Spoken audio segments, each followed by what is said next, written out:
Previous class में हमने पढ़ा था कि जो यूनिट 7 की फर्स्ट चैप्टर है उसके आधे एमसीक्यू को हमने उसमें गेन किया था और ज़्यादा से ज़्यादा जो एमसीक्यू थे उनको सॉल्व करने की कोशिश की थी, उनके आंसर को समझा भी था कि आखिर इनका आंसर ये क्यों आ रहा है। देन इसके बाद जो हमारी आज की क्लास है, आज की क्लास में भी हमारे लिए यूनिट 7 का जो चैप्टर फर्स्ट है उससे जो कुछ बचे हुए जो ऑब्जेक्टिव हैं और जो सबसे ज़्यादा इम्पॉर्टेंट हैं एमसीक्यू, वो फिलिंग इन द ब्लैंक्स में, ऑब्जेक्टिव में, मैच द कॉलम में, इन सब में पूछे जाते हैं। और यदि हम बात करें नीट के पॉइंट ऑफ व्यू से, तो नीट के पॉइंट ऑफ व्यू से भी ये बहुत ही ज़्यादा इम्पॉर्टेंट है। और आपको बता दें कि जो हमारी यूनिट 7 है, यूनिट 7 नीट के पॉइंट ऑफ व्यू से सबसे ज़्यादा इम्पॉर्टेंट है। यदि हम बात करें तो कम से कम 10 से 50 मार्क्स यानी कि 10 से 15 जो क्वेश्चंस हैं जो हमारे नीट में पूछे जाते हैं वो हमेशा इसी यूनिट से पूछे जाते हैं। तो इस कारण इस यूनिट को हमें ध्यान से समझना है और इसके एमसीक्यू को भी सॉल्व करना है। प्रीवियस क्लास में जितने भी एमसीक्यू थे वो आप यदि बार बार रिवाइज करेंगे तभी आपके लिए वो समझ में आएंगे, अदरवाइज आपको समझ में नहीं आएंगे।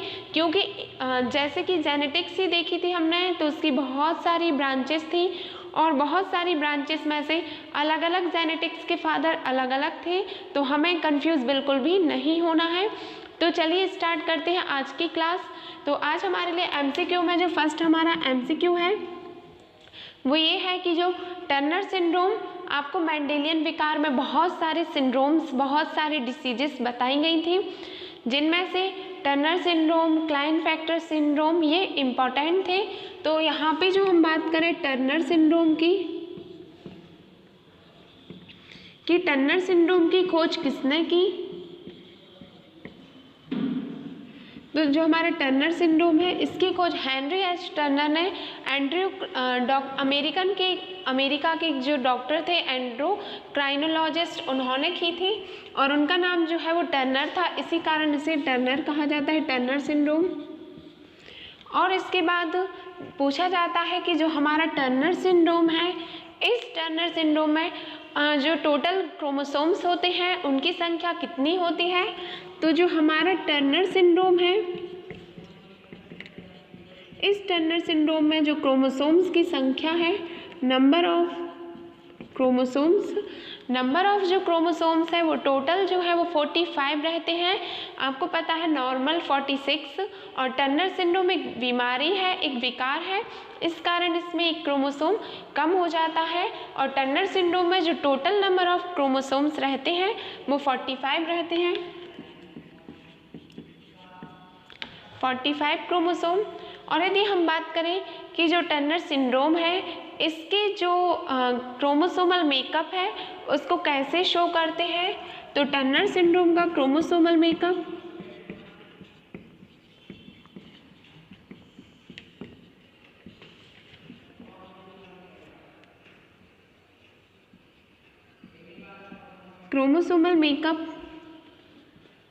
जो इसका क्रोमोसोमल मेकअप होता है ये 2a+X होता है, 2a+X0 होता है।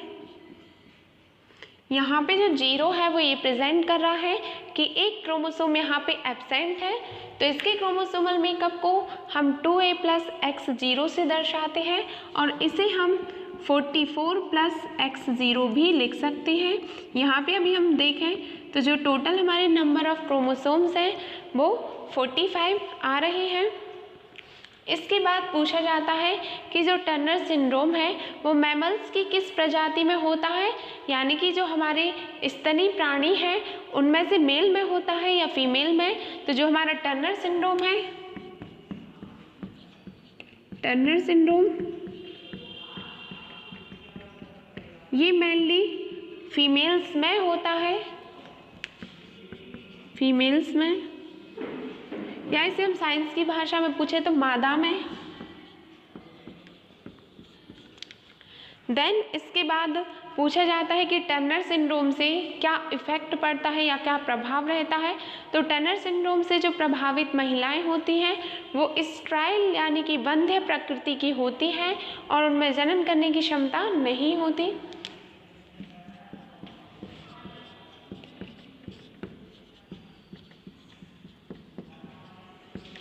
स्टेराइल फीमेल,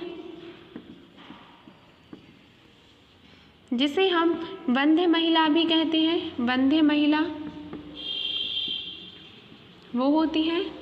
तो इस प्रकार से हमने देखा कि जो टर्नर सिंड्रोम था उससे कितने प्रकार के एमसीक्यू बन सकते हैं। देन इसके बाद हमें क्लाइनफेक्टर सिंड्रोम को देखना है। जो हमारा क्लाइनफेक्टर सिंड्रोम है इससे भी क्वेश्चन बनते हैं। तो फर्स्ट जो एमसीक्यू है वो ये है कि क्लाइनफेक्टर सिंड्रोम में टोटल नंबर ऑफ क्रोमोसोम्स यानी टोटल जो गुणसूत्र की संख्या होती है वो कितनी होती है। तो जो हमारा क्लाइनफेक्टर सिंड्रोम होता है, क्लाइनफेक्टर सिंड्रोम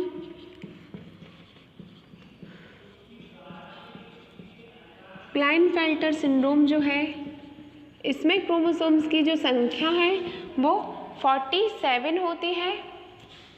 47, आपको पता है कि नॉर्मल 46 है और इसमें एक और ऐड हो गया, इस कारण ये 47 हो गई। देन इसके बाद एक और पूछा जाता है कि क्लाइनफेक्टर सिंड्रोम के क्रोमोसोमल मेकअप को कैसे डिज़ाइन करते हैं। तो इसका जो क्लाइनफेक्टर सिंड्रोम का क्रोमोसोमल मेकअप है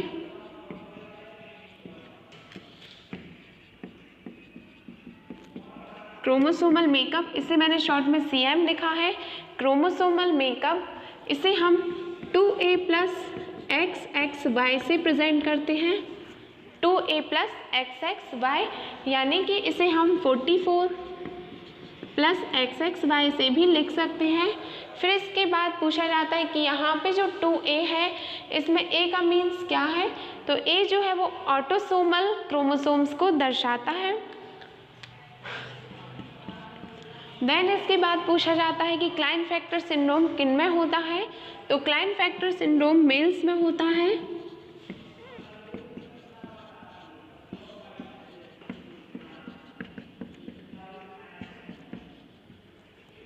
और पूछा जाए कि इससे प्रभावित मतलब इसका क्या इफेक्ट होता है।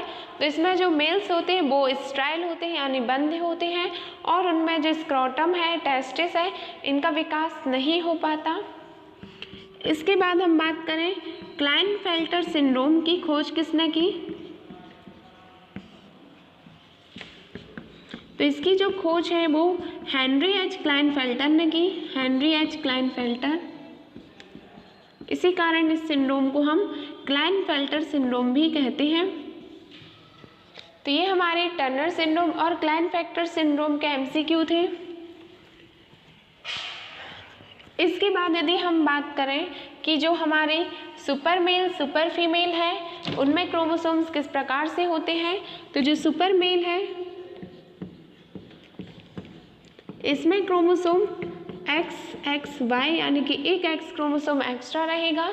बात करें सुपर फीमेल की, सुपर फीमेल, तो सुपर फीमेल जो है वो XYY रहेगा यानी इसमें सुपर मेल में XYY और सुपर फीमेल में XXY रहेगा।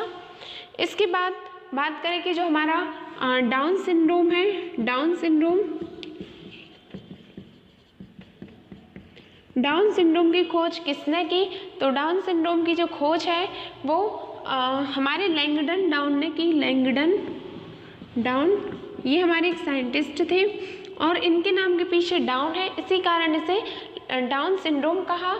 अब यदि बात करें डाउन सिंड्रोम से प्रभावित मतलब डाउन सिंड्रोम कौन से क्रोमोसोम्स में एन्यूप्लाइडी के कारण होता है। तो ये डाउन सिंड्रोम जो है वो 21वें क्रोमोसोम में ट्राइसोमी के कारण होता है। डाउन सिंड्रोम 21वें जो हमारा क्रोमोसोम है इसमें ट्राइसोमी के कारण होता है, ट्राइसोमी। और यदि हम बात करें कि मंगोलियन जाति के लोग किस प्रकार के होते हैं और डाउन सिंड्रोम से जो प्रभावित लोग हैं उन्हें किस जाति का कहा जाता है। तो डाउन सिंड्रोम से प्रभावित व्यक्ति जो हैं उन्हें हम वो मंगोल जाति के लोगों के समान दिखते हैं, मंगोल जाति के लोगों के समान, लोगों के समान।